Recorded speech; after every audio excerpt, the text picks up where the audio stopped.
കർത്താവിന്റെ പരിശുദ്ധമായ നാമം വാഴ്ത്തപ്പെടുമാറാകട്ടെ. കഴിഞ്ഞ ദിവസങ്ങളിൽ ചില ആഴ്ചകളായിട്ട് 8-10 ആഴ്ചകളായി നമ്മളിപ്പോൾ യേശു ക്രിസ്തുവിന്റെ ഗിരിപ്രഭാഷണങ്ങളെ കുറിച്ചുള്ള പഠനമാണ് നടത്തിക്കൊണ്ടിരിക്കുന്നത്. ഇനി ഇന്ന് അതിന്റെ അവസാന ഭാഗങ്ങളിൽ ആയിട്ടില്ല, ഒരെണ്ണം കൂടെ ധ്യാനിക്കണം. അതടുത്ത ഞായറാഴ്ച ധ്യാനിക്കും. ഞാൻ വേഗം പോകട്ടെ. മത്തായിയുടെ സുവിശേഷം 5-ാം അധ്യായം 9. മത്തായിയുടെ സുവിശേഷം 5-ാം അധ്യായത്തിലെ ഗിരിപ്രഭാഷണങ്ങളെ ആധാരമാക്കിയാണല്ലോ നാം പഠിച്ചുകൊണ്ടിരിക്കുന്നത്. അതുകൊണ്ട് ലൂക്കോസിന്റെ സുവിശേഷത്തിൽ നിന്നുണ്ട് അല്പം വ്യത്യസ്ത പദപ്രയോഗങ്ങൾ. ഞാൻ പറഞ്ഞല്ലോ, ദുഃഖിക്കുന്നവരിന് പകരം കരയുന്നവർ എന്നൊക്കെ അങ്ങനെയുള്ള വ്യത്യാസങ്ങളുണ്ട്. നാം അടിസ്ഥാനമാക്കി ടെക്സ്റ്റായി എടുത്തിരിക്കുന്നത് 5-ാമത്തെ അധ്യായം. അതിൽ 9-ാം വാക്യം വായിക്കാം. സമാധാനം ഉണ്ടാക്കുന്നവർ ഭാഗ്യവാന്മാർ, അവർ ദൈവത്തിന്റെ പുത്രന്മാരെന്ന് വിളിക്കപ്പെടും. കഴിഞ്ഞ ദിവസത്തിൽ നിന്ന് നമ്മൾ കണ്ടു, ആർക്ക് ദൈവത്തെ കാണാം? ആർക്കാണ് ദൈവത്തെ കാണാൻ കഴിയുന്നത്? ഹൃദയശുദ്ധി. അപ്പോൾ എങ്ങനെ നമ്മുടെ ജീവിതത്തിൽ ഹൃദയശുദ്ധി കൈവരിക്കുമെന്ന് നാം ധ്യാനിച്ചു. സമയങ്ങളുടെ കുറവ് കൊണ്ട് റിപ്പീറ്റ് ചെയ്യുന്നില്ല. ഇന്ന് പറയുന്നു, ദൈവത്തെ കാണുക മാത്രമല്ല നീ ചെയ്യേണ്ടത്, ഒരു സ്റ്റെപ്പ് കൂടെ കയറി ദൈവത്തിന്റെ മക്കളായി മാറണം. ദൈവത്തിന്റെ പുത്രന്മാരും പുത്രിമാരുമായി മാറണം. അതിനു വേണ്ടി എന്ത് ചെയ്യണമെന്നാ പറഞ്ഞത്? നാം ചെയ്യുന്ന കടമ, സമാധാനം ഉണ്ടാക്കുന്നവർ ഭാഗ്യവാന്മാർ, അവരാണ് ദൈവത്തിന്റെ പുത്രന്മാർ എന്ന് വിളിക്കപ്പെടുന്നത്. ലോകത്തിൽ സമാധാനം ആഗ്രഹിക്കാത്ത ഒരാളില്ല. ചെറിയ കുട്ടിയായാലും വലിയ കുട്ടിയായാലും. ചെറിയ കുട്ടികൾ ചിലർ ചിന്തിക്കും ചെറിയ കുട്ടികൾക്ക് സമാധാനം ഇല്ലെന്ന്. ഇല്ല കേട്ടോ, കുട്ടികൾക്കൊക്കെ നല്ല സമാധാനം, സന്തോഷം, കളിക്കും ചിരിക്കും ചെയ്യുമ്പോൾ അമ്മ വളരെ പ്രൈസലോട് അവർ ഹാപ്പിയാണെന്നാ ധരിക്കാറ്. ഞാൻ VBS വന്നപ്പോഴാണ് മനസ്സിലാക്കിയത്, ഈ കാണുന്ന കുട്ടികളൊന്നും ചിരിക്കുന്നവരല്ലെന്ന്. ഇവിടെ പഠിപ്പിച്ച ടീച്ചർമാർക്ക് അറിയാം. ഞാൻ ഇവരോട് പ്രത്യേകം പറയാറുണ്ട്, നിങ്ങളുടെ കുട്ടികളുമായി നിങ്ങൾ വ്യക്തിപരമായി റിലേഷൻഷിപ്പ് എസ്റ്റാബ്ലിഷ് ചെയ്യണം. അവർക്ക് തുറന്നു പറയാൻ ഒരു ആത്മവിശ്വാസം നിങ്ങൾ അവർക്ക് കൊടുക്കണം. ടീച്ചർമാരത് നല്ല രീതിയിൽ ചെയ്തു. അവരോട് ചോദിച്ചാൽ അറിയാം. ഞങ്ങൾ അവർക്ക് ഒരു അവസരം കൊടുത്തു. നിങ്ങൾ ഏറ്റവും കൂടുതൽ ആഗ്രഹിക്കുന്ന പ്രാർത്ഥന, നിങ്ങൾ പ്രാർത്ഥിക്കാൻ, നിങ്ങൾക്ക് വേണ്ടി പ്രാർത്ഥിക്കുന്ന വിഷയങ്ങൾ നിങ്ങൾ കടലാസിൽ എഴുതി, പേരെഴുതണമെന്നൊന്നുമില്ല, താല്പര്യമുള്ളവർക്ക് എഴുതാം, അല്ലാത്തവർക്ക് എഴുതണ്ട എന്ന് പറഞ്ഞ് അമ്മ ഒരു ബോക്സ് വെച്ച് കൊടുത്തു. ടീച്ചർമാർ കളക്ട് ചെയ്ത് കൊണ്ടുവന്നു. വായിച്ചു നോക്കിയപ്പോഴാണ് മനസ്സിലായത്, മുതിർന്നവരെക്കാൾ സമാധാനമില്ലാത്തവർ കുട്ടികളാണെന്ന്. അത് അവരുടെ വിഷയം കൊണ്ടുള്ള സമാധാനക്കേടല്ല. ഒരു കുട്ടി എഴുതിയത് ഇങ്ങനെയാണ്, പ്രീസലോട്, എന്റെ അച്ഛൻ ഭയങ്കര മദ്യപാനിയാണ്. അദ്ദേഹം കുടിച്ചു വന്ന് ഞങ്ങളുടെ വീട്ടിലെ സാധനങ്ങളെല്ലാം അടിച്ച് നശിപ്പിക്കുകയും ഞങ്ങൾക്ക് ഭക്ഷണമില്ലാതെ കെടുക്കുകയും അപ്പൊ ഞങ്ങളുടെ വീട്ടിലെല്ലാം വലിയ കടം വന്ന് തീരുകയും കടക്കാർ വന്ന് ശല്യപ്പെടുത്തുകയും ചെയ്തുകൊണ്ടിരിക്കുന്നു. എഴുതിയത് മുതിർന്ന വലിയ കുട്ടിയല്ല, 6-ാം ക്ലാസ്സിൽ പഠിക്കാനൊക്കെ കുറിച്ചാണ്. മനസ്സിലായോ?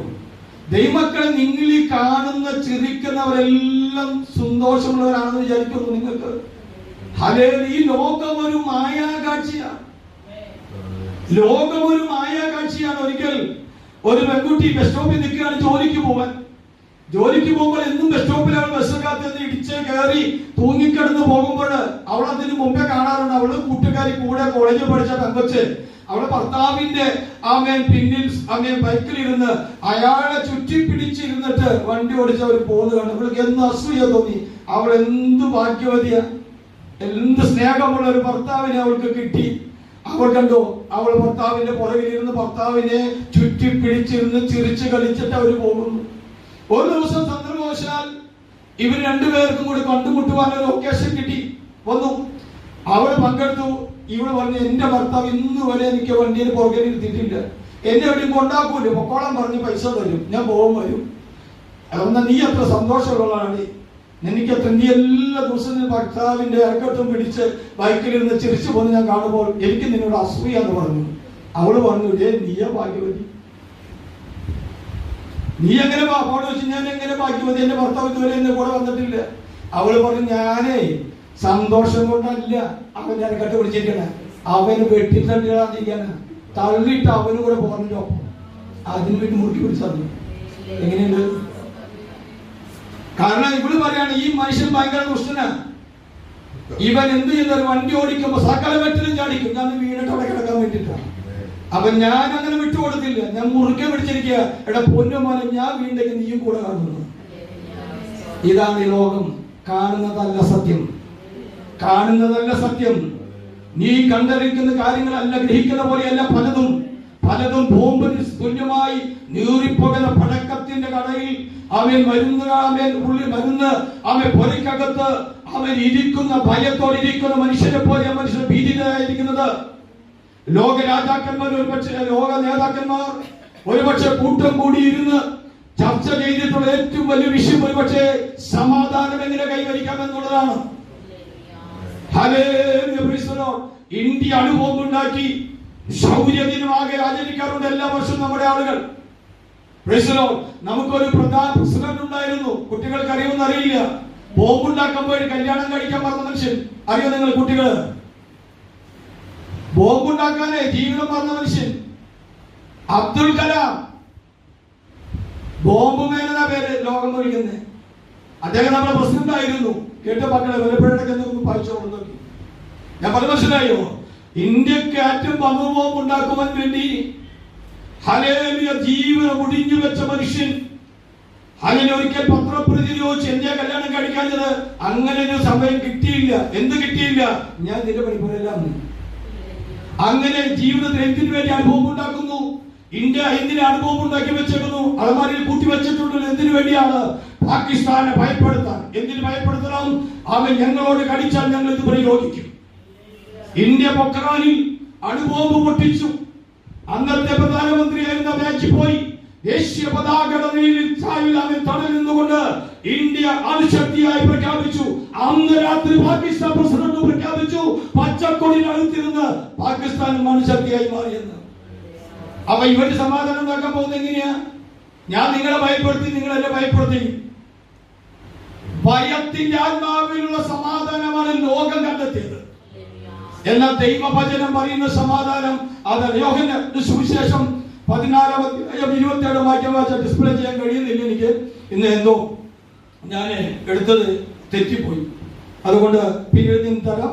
യോഹന്നാൻ 14:17 സമാധാനം ഞാൻ നിങ്ങൾക്ക്, യേശു പറഞ്ഞത് ഇതാണ്, ഞാൻ സമാധാനം നിങ്ങൾക്ക് തന്നു പോകുന്നു. ഞാൻ തരുന്ന സമാധാനത്തിന് ഒരു പ്രത്യേകതയുണ്ട്. വായിച്ച്, എന്റെ സമാധാനം അടുത്തത് ലോകം തരുന്നത് പോലെയല്ല. സമാധാനം എന്ന വിഷയം ലോകത്തിന് ഒരു അർത്ഥമുണ്ട്, ഒരു നിർവചനമുണ്ട്. വചനത്തിന് ഒരു നിർവചനമുണ്ട്. യേശു പറയുകയാണ്, ഞാൻ തരുന്ന സമാധാനം ലോകം നിങ്ങൾക്ക് തരുന്ന സമാധാനം പോലെയല്ല. ഇന്ന് പകൽ എന്നെ കേൾക്കുന്ന എന്റെ മാന്യ സഹോദരി സഹോദരനോട് ചോദിക്കട്ടെ, നിന്റെ അകത്തുള്ള സമാധാനം എങ്ങനെയുള്ളത്? നാം ഇനി പഠിക്കുന്നുണ്ട് സമാധാനം കൈവരിക്കാനുള്ള വഴികൾ. അപ്പോൾ ഒരു ആത്മപരിശോധന നടത്തിയാൽ മതി. അപ്പൊ യേശു പറഞ്ഞു, സമാധാനം ആർക്ക് തരാൻ കഴിയും? ലോകത്തിന് തരാൻ കഴിയുകയില്ല. തരുന്ന സമാധാനം താൽക്കാലികമാണ്. എന്നാൽ നിത്യമായ സമാധാനം തരുവാൻ കഴിയുന്നത് യേശു ക്രിസ്തു മാത്രമാണ്. ഇന്ന് പകൽ ഈ വചനത്തിൽ ആശ്രയിച്ച്, ഈ വചനത്തിൽ ചാരി നിന്റെ സമാധാന കൂട്ടുകാരികളിലോ കൂട്ടുകാരന്മാരിലോ, ഭാര്യയ്ക്ക് ഭർത്താവിലോ ഭർത്താവിന് ഭാര്യയ്ക്കോ, മക്കൾക്ക് അമ്മയപ്പന്മാരിലോ അമ്മയപ്പന്മാർക്ക് മക്കളിലോ അല്ല, നീ വ്യക്തിപരമായ ഒരു സമാധാനം നിന്റെ ജീവിതത്തിൽ ഉണ്ടാകണമെങ്കിൽ നീ യേശു ക്രിസ്തുവിന്റെ പാദപീഠത്തിൽ ചെന്നിരുന്ന് അവിടെ നിന്ന് സമാധാനം പ്രാപിക്കണം. യേശു ക്രിസ്തു പറയുകയാണ്, ഞാൻ നിങ്ങൾക്ക് സമാധാനം തന്നിട്ട് പോകുകയാണ്. യേശു തന്നിട്ടുണ്ട്, അനുഭവിച്ചാ മതി. യേശു തരാൻ അവൻ, ഞാനൊരു ദൈവദാസൻ എന്നുള്ള നിലയിൽ അനവധി വീടുകൾ കയറിയിറങ്ങുമ്പോൾ ഞാൻ കേട്ടിട്ടുള്ള, എനിക്ക് ഏൽപ്പിക്കപ്പെട്ടിട്ടുള്ള ഏറ്റവും വലിയ പ്രാർത്ഥന വിഷയങ്ങൾ ഒന്ന് സമാധാനം ഇല്ലെന്നുള്ളതാണ്. സ്നാനപ്പെട്ടവർക്കും സമാധാനമില്ല. പരിശുദ്ധാത്മാവിൽ അന്യഭാഷ പറയുന്നവർക്കും സമാധാനമില്ല. ആർക്കും സമാധാനമില്ല. പിന്നെ എന്താണ് യേശു നൽകിയ യേശുവുമായ നമ്മുടെ ബന്ധം? നമ്മൾ എങ്ങനെ വ്യത്യസ്തരായിരിക്കുന്നു? രമച്ചിയുടെ കഥ പറഞ്ഞല്ലോ. വിധവയായ രമച്ചിയുടെ 2 മക്കൾ മെഡിക്കൽ റെപ്രസെന്റേറ്റീവുമാരായിരുന്നു. അവരുടെ അപകടത്തിൽ ഒറ്റ ദിവസത്തിൽ ഏറ്റവും അപകടത്തിൽ മരിച്ചു. ഒരു ലോറിയുമായി കൂട്ടിയിടിച്ചവർ വണ്ടി മരിച്ചു, അവരിടിച്ചു. ബൈക്ക് ഇടിച്ച് 2 പേരും സ്പോട്ടിൽ മരിച്ചു. അവരുടെ കൂട്ടുകാരൻ മൃതശരീരം ആശുപത്രിയിലേക്ക് മാറ്റി പോസ്റ്റ്മോർട്ടം കഴിഞ്ഞ് തിരികെ വീട്ടിലേക്ക് കൊണ്ടുവരികയാണ്. അവിടെ കൂടി വന്ന മറ്റു സുഹൃത്തുക്കൾ അതിലൊരു സഹോദരൻ, ഒരു മുസ്ലിം സഹോദരനെ ഈ വീട്ടിലേക്ക് അയച്ചു. ഇവരുടെ വീടിന്റെ അടുത്തുള്ള ആളാണ്. വീടിന്റെ റൂമൊക്കെ ഒന്ന് ശരിയാക്കാൻ, ബോഡി എടുത്തുവാൻ. അവിടെ എടുത്തുവാൻ വന്നു. ഇവൻ നിരീശ്വരവാദിയാണോ, ദൈവത്തെ വിശ്വസിക്കുന്നവനല്ല. ഈ മരിച്ച 2 വിശ്വാസികളാണ്. അവരുടെ അമ്മ ചെറിയ പ്രായത്തിൽ വിധവയായതാണ്. ഈ 2 മക്കളെ പോറ്റി പുലർത്തിയത്. 2 മക്കളായി മരിച്ചെടുക്കുന്നത്. അമ്മച്ചിയോട് പോലെ, അമ്മച്ചിയെ നമുക്ക് ഈ വീടൊക്കെ ഒന്ന് വൃത്തിയാക്കണ്ടേ, ഒന്ന് ഒതുക്കി വെക്കണം, ഇന്ന് നമുക്ക് കുറച്ച് അതിഥികളുണ്ടെന്ന് പറഞ്ഞു. അമ്മച്ചിയോട് മരിച്ചു എന്ന് പറയാൻ മടിയുണ്ടാ. അമ്മച്ചി ചോദിച്ചു എന്ത് പറ്റി? അവൻ പറഞ്ഞു നമ്മുടെ മക്കൾക്ക് ചെറിയൊരു അപകടം പറ്റി, അവരെ കൊണ്ടുവരുന്നുണ്ട്. അവരെ കൊണ്ടുവരുമ്പോൾ അവൻ പ്രസിനോട് അമ്മേൻ അവിടെ നമ്മുടെ ഓഫീസിൽ എല്ലാവരും വരുന്നുണ്ട്, ഒന്നും ഞാൻ തയ്യാറാക്കാൻ വിചാരിച്ചു വന്നതാ. അമ്മച്ചി പറഞ്ഞു അതിനെന്താ കുഴപ്പം, ചോലും കേട്ടു. അമ്മച്ചി അടിച്ചു മുക്കി വൃത്തിയാക്കി കൊടുക്കും. അമ്മച്ചി ഈ ടേബിളൊക്കെ ഒന്ന് മാറ്റണല്ലോ, നമുക്ക് ഒരു പുല്ലുവായ കിട്ടാവോ? ഇവൻ ചോദിക്കുമ്പോ അമ്മച്ചി ചോദിച്ചു, ഒരു മോനെ എന്റെ മക്കൾക്ക് എന്താ പറ്റി? ഒന്നും പറ്റിയില്ല അമ്മച്ചി, ആശുപത്രി കൊണ്ടുപോയി ഇപ്പൊ വരും. അവര് ചിലപ്പോ ഒന്ന് പുറപ്പെട്ട് കാണും. അമ്മച്ചി ചോദിച്ചു എന്റെ മക്കൾ എന്തിനാ പുല്ലുവായി കിടക്കുന്നേ? എന്തിനായി വാശി കസാരകളൊക്കെ റൂമിൽ നിന്ന് മാറ്റുന്നേ? അമ്മച്ചി അവന്റെ തോള് പിടിച്ച് ചോദിച്ചു, നീ എന്നോട് സത്യം പറ, എന്റെ മക്കൾ മരിച്ചോ? ആ യുവാവ് പൊട്ടിക്കല്ലുകൊണ്ട് പറഞ്ഞു, അമ്മയുടെ തോളിൽ മുഖം വെച്ചാൽ പറഞ്ഞു, അമ്മച്ചി 2 പേരും മരിച്ചു. ഇവൻ വിചാരിച്ച അമ്മച്ചി അവിടെ കുക്കുവിളിയാൻ തോന്നാം. അമ്മച്ചി പുല്ലുവായ ഒന്നും കിട്ടിയില്ല. അവന്റെ കണ്ണുനീര് തുടച്ച് അമ്മ, വിധവയായ അമ്മ, മക്കൾ മരിച്ച അമ്മ, കൂട്ടുകാരന്റെ കണ്ണുനീര് തുടച്ചുകൊണ്ട് അകത്ത് ചെന്ന് പുല്ലുവായിട്ട് വിരിച്ച് മുഴങ്കാലം എന്ന് ദൈവത്തിന് സ്തുതിച്ചു. എനിക്ക് എന്റെ ഭർത്താവ് മരിച്ചിട്ട് ഈ 2 മക്കളെ പോറ്റി പുലർത്തുവാൻ, ഇതുവരെ അവരെ ആവശ്യമെല്ലാം നൽകി കൊടുക്കാൻ, അവർക്ക് വിദ്യാഭ്യാസം കൊടുക്കാൻ, അവരെ അമ്മയുടെ വൈദ്യവിദ്യയിലും അവർക്ക് പട്ടിണി കൂടാതെ ജീവിപ്പിക്കാൻ, അവർക്ക് ഭക്ഷണം കൊടുക്കാൻ, അവർക്ക് നല്ല വിദ്യാഭ്യാസം കൊടുക്കാൻ കർത്താവേ നീ സഹായിച്ചതിനായി സ്തോത്രം. ഇപ്പോൾ തിരികെ പ്രകാരം അങ്ങയുടെ ഇഷ്ടപ്രകാരം അവരെ അങ്ങയുടെ അടുക്കിലേക്ക് മാറ്റണമെന്ന് തീരുമാനിച്ചു. ഞാൻ അതിനായിട്ട് സ്തോത്രം ചെയ്യുന്നു. ഇത് കണ്ട നിരീശ്വരവാദി, ദൈവമില്ലെന്ന് പറഞ്ഞു നടന്നവൻ ഇന്നൊരു ഉപദേശിയ. അവൻ ചിന്തിച്ചു ഈ സമാധാനം എന്താ? 2 മക്കളും ലോകത്തിലെ ഏകാശ്രയമായിരിക്കും, 2 മരിച്ചിട്ടും വൈദ്യവത്തിന് കഷ്ടപ്പെട്ടിട്ട് തന്റെ വാർദ്ധക്യത്തിൽ തനിക്ക് ആശ്വാസമായി തീരുമെന്ന് വിശ്വസിച്ച മക്കൾ മരിച്ചിട്ട് അവരുടെ സംസ്കാരം നടത്തുന്ന അമ്മ പറയുന്നു ദൈവത്തിന് സ്തോത്രം. ഇതാണ് വചനം പറയുന്നത്. ലോകം തരുന്ന സമാധാനമല്ല, ഞാൻ നിങ്ങൾക്കൊരു സമാധാനം തരുന്നുണ്ട്. കിട്ടിയതായിട്ട് വല്ലതുമുണ്ട്? കിട്ടിയതായിട്ട് അതുകൊണ്ട് നമുക്ക് നമ്മുടെ കൈ തന്നിട്ടുണ്ടെന്നാ പറഞ്ഞ്, ഞാൻ നിങ്ങൾക്ക് സമാധാനം തരുന്നു, ഞാൻ തരുന്ന സമാധാനം ലോകം തരുന്ന പോലെയല്ല. ഇനി ബാക്കി കൊടുത്ത് വായിച്ച അവര് വാക്യത്തില്ലേ, നിങ്ങളുടെ ഉള്ളം എന്ത് ചെയ്യരുത്? സമാധാനം ഉള്ളി വന്നാലേ എന്ത് ചെയ്യരുത്? അയ്യോ, ഇതൊക്കെ വിശ്വസിക്കാൻ പറ്റുമോ? വെറുതെ എന്ത് ചെയ്യല പറഞ്ഞേ? ഹല്ലേലൂയ. എനിക്കറിയാം പല ഉള്ളങ്ങളും കലങ്ങി കിടക്കുന്നതാണ്. ഇന്നലെ പറഞ്ഞ അതേ സ്നേഹത്തെ പറയട്ടെ, കലങ്ങട്ടെ. ഹല്ലേലൂയ. ഒരിക്കലും കലങ്ങല്ലേ. ഹൃദയം കലങ്ങി പോകരുത്, ഭ്രമിച്ചു പോകരുത്, പരിഭ്രമിക്കരുത്, എന്താകുമെന്ന് അനിശ്ചിതത്വത്തിലേക്ക് പോകരുത്. ഓ ഹല്ലേലൂയ. കരുതുന്നവൻ ഞാനല്ലയോ, കലങ്ങുന്നവേ ആമേൻ. കരുതുന്ന നല്ലയോ, കലങ്ങുന്നവേ നീ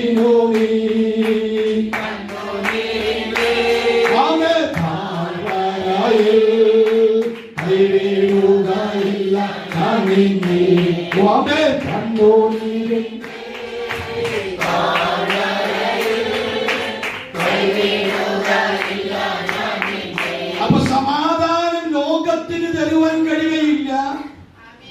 ലോകം കൊടുക്കുന്ന സൂത്രവിദ്യകളിലൂടെ സമാധാനം കൈവരിക്കാൻ കഴിഞ്ഞാലും യേശു പറഞ്ഞു, നിനക്ക് ഞാനൊരു സമാധാനം തരും. ആ സമാധാനം ലോകം തരുന്നത് പോലെയല്ല. അതുകൊണ്ട് എന്ത് ചെയ്യണം? ആ സമാധാനം കൈപ്പറ്റിയവർ എന്ത് ചെയ്യണം? നിങ്ങൾ കലങ്ങരുത്, ഭ്രമിച്ചു പോകരുത്. ഇന്ന് പകൽ ഈ വാഗ്ദത്ത വചനം ഉള്ളിലേക്ക് ഏറ്റെടുത്ത് ഇന്ന് പകൽ ആശ്വാസം പ്രാപിക്കാൻ ദൈവമക്കളെ നമുക്ക് കഴിയട്ടെ.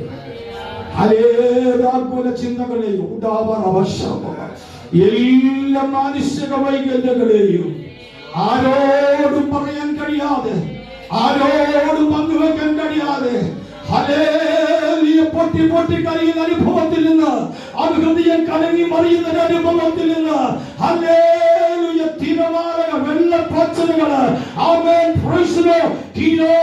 ഒഴുകി പോകേണ്ട വെള്ളങ്ങൾ അവൻ പൊങ്ങി പൊങ്ങി പൊങ്ങി അവൻ മതില് കഴിഞ്ഞു, മറമ്പ് തെളിച്ചു, അവൻ അകത്തു കയറി നിലകളൊക്കെ ഉയർന്നു വരുന്ന പോലെ ജീവിതത്തിൽ പ്രശ്നങ്ങൾ പങ്കുവെക്കാൻ അവൻ കയ്യത്തൊഴിലിൽ പ്രതിസന്ധികൾ നിറഞ്ഞുകൊണ്ട് ഹൃദയം കലങ്ങിക്കൊണ്ട് ഭാരപ്പെടുന്ന ജീവിതമേ, ഇന്ന് മകൻ ദൈവത്തിനോട് പറയുന്നു, നിന്റെ ഹൃദയം കലങ്ങരുത്, നീ ഭ്രമിച്ചു പോകരുത്. നിന്റെ അടുക്കൽ നിൽക്കുന്ന നാഥൻ നീട്ടിത്തരിക എന്റെ സമാധാനം. യേശുവിന്റെ സമാധാനത്തിന്റെ പ്രത്യേകത എന്താ നമുക്കറിയാമല്ലോ? 10 മിനിറ്റ് കൂടെ നേടുക. യേശുവിന്റെ സമാധാനം എവിടേക്ക് വെളിപ്പെട്ടു? ഗെത്സമനയിലേക്ക് വെളിപ്പെട്ടില്ല. യേശു യൂദാസിനെ കൂടെ നടത്തുമ്പോൾ യേശുവിന് അറിഞ്ഞുകൂടായിരുന്നോ അവൻ ചതിക്കുന്നു? ഇല്ലേ? യൂദാസിനെ കൂടെ നടത്തുമ്പോൾ യേശുവിനെ അറിയാൻ ചതിക്കുന്നു. അന്തിമോചനത്തിരിക്കുമ്പോ പറയും, ഇതിലൊരുത്തൻ നമ്മൾക്ക് ബുദ്ധിവെക്കുക, നമുക്ക് പാലവെക്കുന്നു. ഗെത്സമനയിൽ പിതാവിനോട് ഹൃദയം പൊട്ടി പ്രാണഭയത്തോടെ കരഞ്ഞു. ശിഷ്യന്മാരോടൊന്നിക്കടിക്കുന്ന ശിഷ്യന്മാരോടൊത്തി എഴുന്നേറ്റ് നിന്ന കർത്താവിന്റെ അടുക്കിലേക്ക് പള്ളിപ്രമാണിമാരും പട്ടാളക്കാരും യൂദയോടുകൂടെ വരുമ്പോൾ യേശുവിനെ വിളിച്ചത് ലക്ഷാദിയ എന്നല്ല. യേശു യൂദയെ വിളിച്ച പേരെ സ്നേഹിത, അതാ സമാധാനം.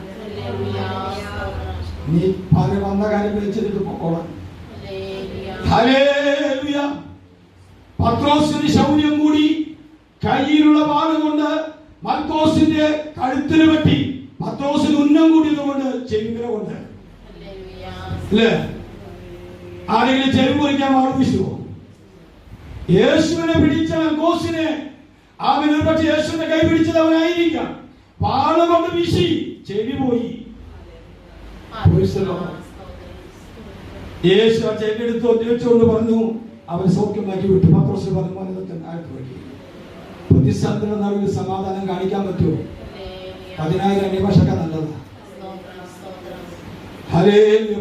പ്രശ്നത്തിന് നടുവിൽ വെളിപ്പെടേണ്ടതാ ദൈവകൃപ. അവൻ ദൈവമക്കളെന്ന് കഴിഞ്ഞു. കാൽവരി കുരിശിന്മേലെ ഗബിത കത്തളത്തിൽ എല്ലാം വെളിപ്പെട്ട സമാധാനം. ആ സമാധാനമാണ് യേശു നമുക്ക് തന്നത്. യേശു ക്രിസ്തുവിനെ കുറിച്ചൊന്ന് പഠിച്ച സുവിശേഷത്തിന്റെ അവസാനത്തെ അധ്യായങ്ങൾ മാത്രം ഒന്ന് വീട്ടിൽ പോയിട്ടൊന്ന് വായിക്കേ. സമയം കിട്ടുമ്പോഴൊക്കെ ഈ ആഴ്ച വായിക്കേ.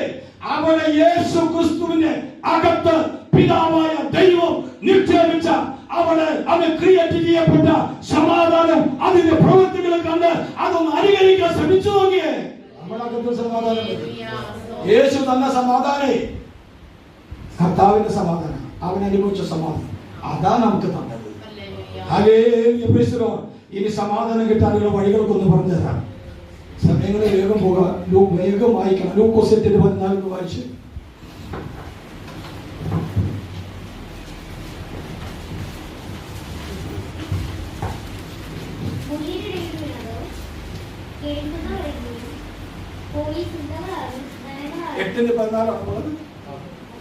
സോറി, ഞാൻ തെറ്റി പറയാം. ഞാനാ തെറ്റിയത്. 2:14.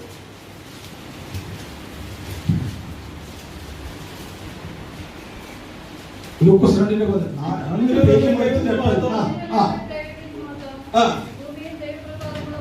യേശു ക്രിസ്തു ജനിച്ചപ്പോൾ കേട്ട ഒരു ക്രിസ്മസ് കരോളാണ് പാട്ട്. Hallelujah, praise the lord. ദൂതന്മാര് പാടിയൊരു പാട്ടാ.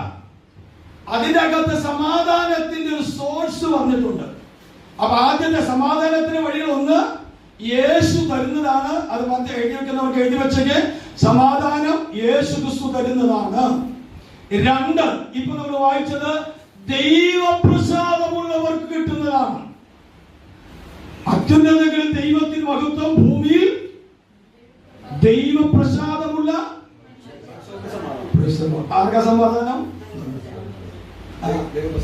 ആ വാക്കുകൂടി ചേർക്കണം, മനുഷ്യർക്കാണ്, പക്ഷെ എല്ലാവർക്കും അല്ല. ദൈവപ്രസാദമുള്ളത്. അപ്പൊ ഇന്ന് പകൽ സമാധാനം കിട്ടുന്ന ഒരു രണ്ടാമത്തെ സോഴ്സ് എവിടെയാണ്? യേശു ക്രിസ്തുവിന് പ്രസാദകരമായി, ദൈവത്തിന് പ്രസാദമായുള്ളത് ചെയ്യണം. യേശു സ്നാനപ്പെടാൻ യോർദാനിലേക്ക് ചെന്നു. സ്നാന വെള്ളത്തിൽ ഇറങ്ങി സ്നാനം കഴിച്ചു. നോക്കുമ്പോൾ ഒരു ശബ്ദം കേട്ടു. എന്താണ് ശബ്ദം? ഇവനെന്റെ, നിങ്ങളോട് ചോദിച്ച സമയം പോകും, ഇവനെന്റെ പ്രിയപുത്രൻ, ഇവനെന്നെ പ്രസാദിച്ചിരിക്കുന്നു. ഇനി ഒരു കാര്യം നിങ്ങൾ മനസ്സിലാക്കണം. എന്താണ് ദൈവത്തെ പ്രസാദിപ്പിച്ച യേശു ചെയ്ത കാര്യം? യേശു ചെയ്ത കാര്യം എന്താണ്? ദൈവത്തെ പ്രസാദിപ്പിച്ചത്. ഞാൻ വേഗം പോവാ, നിങ്ങളെ എന്റെ കൂടെ ഓടിക്കും. യേശു സ്നാനമേറ്റ വന്ന് യോഹന്നാനിങ്ങനെ സ്നാനപ്പെടുത്തിക്കൊണ്ടിരിക്കുക. സ്നാനപ്പെടുത്തിക്കൊണ്ടിരിക്കുമ്പോൾ ഹല്ലേലൂയ, യേശു സ്നാനം കഴിക്കാൻ വന്നപ്പോൾ യോഹന്നാൻ പറഞ്ഞു, അല്ല, ഞാൻ നിന്നെയല്ല, നീ എന്നെയാണ് എന്ത് ചെയ്യേണ്ടത്? സ്നാനപ്പെടുത്തുന്നത്. യേശു പറഞ്ഞു മറുപടി, അതെങ്കിലും ഓർക്കുമല്ലോ നിങ്ങളെന്ന് പറഞ്ഞു. ഇങ്ങനെ സകല ദൈവത്തിന്റെ നിശ്ചയിക്കപ്പെട്ട തിരുഹൃദയത്തിൽ ദൈവത്തിന്റെ കാര്യപരിപാടിയുടെ വാക്കമാകുന്ന നീതി യേശു തന്റെ ജീവിതത്തിൽ ചെയ്തു. നീതി എന്നത് നമ്മൾ കഴിഞ്ഞ ദിവസം ധ്യാനിച്ചതാണ്. ഒന്നും കൂടെ നാളെ അടുത്ത ദിവസങ്ങളിൽ നമ്മൾ വായിക്കുമ്പോൾ ദൈവം അനുവദിച്ചാൽ ഞാൻ പറഞ്ഞതാണ്. നീതി എന്ന് പറഞ്ഞാൽ ഒറ്റ വാക്കിൽ ഒരു വലിയ നിർവചനം പറയാം.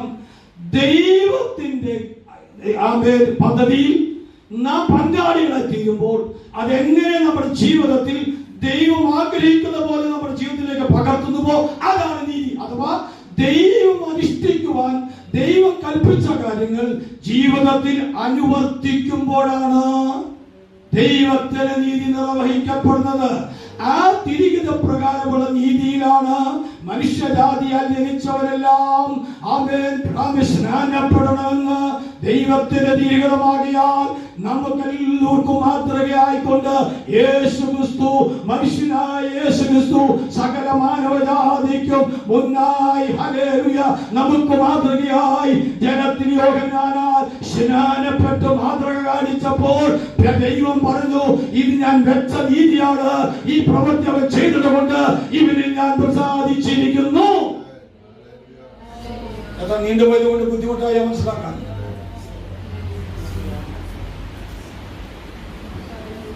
അങ്ങനെ കർത്താവിന്റെ കൽപ്പനകളെ ജീവിതത്തിൽ അനുവർത്തിച്ച് നടപ്പിലാക്കുമ്പോൾ ദൈവപ്രസാദം കിട്ടുന്നു. ഒപ്പം ബോണസായിട്ട് സാധനം കിട്ടും. എന്താണ്? സമാധാനം.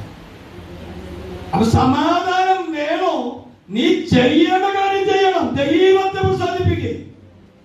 ദൈവത്തെ പ്രസാദിപ്പിച്ചാൽ എന്ത് ചെയ്യും? നമുക്ക് സമാധാനം കിട്ടും. ഞാൻ വേഗം 2 വാക്കിൽ കൂടി വേഗം വായിച്ചു പോകാനും മുഴുവൻ കുറയ്ക്കും വിട്ടുപോവുകയാണ്. അവൻ നിങ്ങളെ ഒന്ന് വായിക്കാൻ കഴിവുള്ള വേഗത്തിൽ ബൈബിളിൽ വായിക്കണം. കൊലോസ്യർ 1:20. വേറൊരാള് എഫേസ്യർ 2:13 എടുത്ത് വെച്ചാൽ മതി. ആദ്യം വായിക്കുന്നത് കൊലോസ്യർ 1:20, മറ്റൊരു എഫേസ്യർ 2:13.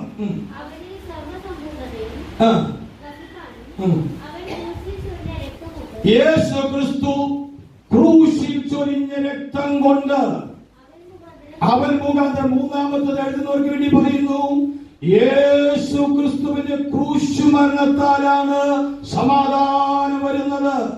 ഒന്ന്, ഇത് യേശു ദൈവത്തിന്റെ ദാനമാണ്. യേശു ക്രിസ്തു തരുന്നതാണ് സമാധാനം. 2, ദൈവത്തിന്റെ പ്രസാദമുള്ളവർക്ക് ലഭിക്കുന്നതാണ് സമാധാനം. 3, ക്രൂശിലെ മരണത്താൽ കർത്താവ് നമുക്ക് വേണ്ടി സമ്പാദിച്ചു തന്നതാണ് സമാധാനം. വായിച്ച പോലെ വാക്യം ഒന്നും കൂടെ. അവനിൽ സർവസമ്പൂർണതയും വസിപ്പാനും യേശു ക്രിസ്തു ക്രൂശിൽ ചൊരിഞ്ഞ രക്തം കൊണ്ട് അവൻ മുഖാന്തരം സമാധാനം. യേശു മുഖാന്തരമാണ് സമാധാനം. യേശുവിന്റെ ക്രൂശ് മരണത്തിലാണ് സമാധാനം. ഇന്ന് പകൽ ആ ക്രൂശ് മരണത്തിന്റെ പങ്കാളിയായി തീർന്ന, അതിന് ദൈവം സമാധാനത്തിന് യോഗ്യരായി തീരുവാൻ നമുക്ക് നമ്മുടെ ദൈവം അവകാശം തന്നു. ദൈവം നമുക്ക് അവസരം ഒരുക്കി. അതിനോർത്ത് ഞാൻ ദൈവത്തെ സ്തുതിക്കുന്നു. അവ യേശു കർത്താവ് തന്റെ ക്രൂശിലെ മരണത്താൽ സമ്പാദിച്ചു തന്ന, മക്കൾക്ക് തന്ന ഒരു അവകാശമാണ് ഇത്, സമാധാനം. സമയങ്ങൾ ഞാൻ പറഞ്ഞു ചോദിച്ച സമയം കഴിഞ്ഞു. അതുകൊണ്ട് ഞാൻ ഇവിടെ അവസാനിപ്പിക്കുകയാണ്. Hallelujah, praise the lord. Amen. ബാക്കിയുള്ളത് ഈ സമാധി, കാരണം നമ്മൾ കുറച്ച് ആഴ്ചകളായല്ലോ.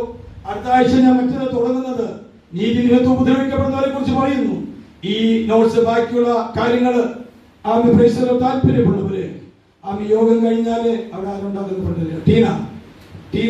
ടീനയ്ക്ക് ആവശ്യമുള്ളത്, കാരണം വെറുതെ പ്രിന്റ് ചെയ്തിട്ട് ഇത് കളയുവാൻ എനിക്ക് താല്പര്യമില്ല. അതുകൊണ്ട് ഈ നോട്ടിന്റെ ബാക്കിയുള്ളത് ഇനി ഇത് ഇവിടെ അവസാനിപ്പിക്കുകയാണ്. നോട്ടിന്റെ ബാക്കിയുള്ളത് താല്പര്യമുള്ളവര് ഫ്രണ്ടില് നിങ്ങളുടെ പേരുകൾ കൊടുത്താൽ അത് നിങ്ങൾക്ക് അടുത്ത ആഴ്ച വരുമ്പോൾ ഈ ഭാഗത്തിലെ ശിഷ്ടഫലം നിങ്ങൾക്ക് കിട്ടും. ഒപ്പം തന്നെ റോമാലേഖനത്തിന്റെ 1 മുതൽ 17 വരെയുള്ള ഭാഗങ്ങൾ നോട്ട്സുകൾ തയ്യാറായിക്കൊണ്ടിരിക്കുകയാണ്. ചിഞ്ചുമോൻ ഇന്ന് അത് കംപ്ലീറ്റ് ചെയ്ത് അയക്കും അടുത്ത ആഴ്ച. കാരണം വളരെയധികം പേജുകളുണ്ട്. അത് ഫ്രീ അല്ല, നിങ്ങൾക്ക് തരുന്ന ഫ്രീ ആണ്, പക്ഷെ ഒരുപാട് ചെലവുണ്ട്. അതുകൊണ്ട് ആവശ്യക്കാർക്ക് മാത്രമേ അത് പ്രിന്റ് ചെയ്യുന്നുള്ളൂ. അതുകൊണ്ട് റോമാലേഖനത്തിന്റെ ഞാൻ പറഞ്ഞല്ലോ 1-ാം വാക്യം മുതൽ 17 വരെ റോമാലേഖനത്തിന്റെ ആമുഖമാണ്. നമ്മൾ ഏകദേശം അത് മുക്കാൽ ഭാഗങ്ങളും 98% പൂർത്തീകരിച്ചു. അടുത്ത ആഴ്ചത്തോടുകൂടെ കംപ്ലീറ്റ് ആകും. അതുവരെ 1 മുതൽ 17 വരെയുള്ള നോട്ട്സുകൾ ഞാൻ നിങ്ങൾക്ക് അവിടെ കൊടുക്കുന്നുണ്ട്. അവൻ താല്പര്യമുള്ളവർ ആ പേര് റോമാലേഖനം ഇതിന്റെ ബാക്കി ആവശ്യമുള്ളവരെ നിങ്ങളുടെ പേരുകൾ അവിടെ കൊടുത്തു പോകണം. അത്ര നമ്പറുകൾക്ക് അടുത്ത ആഴ്ച പ്രിന്റ് ചെയ്ത് നിങ്ങൾക്ക് തരാം. ദൈവം നിങ്ങളെ സഹായിക്കട്ടെ. ഇപ്പോൾ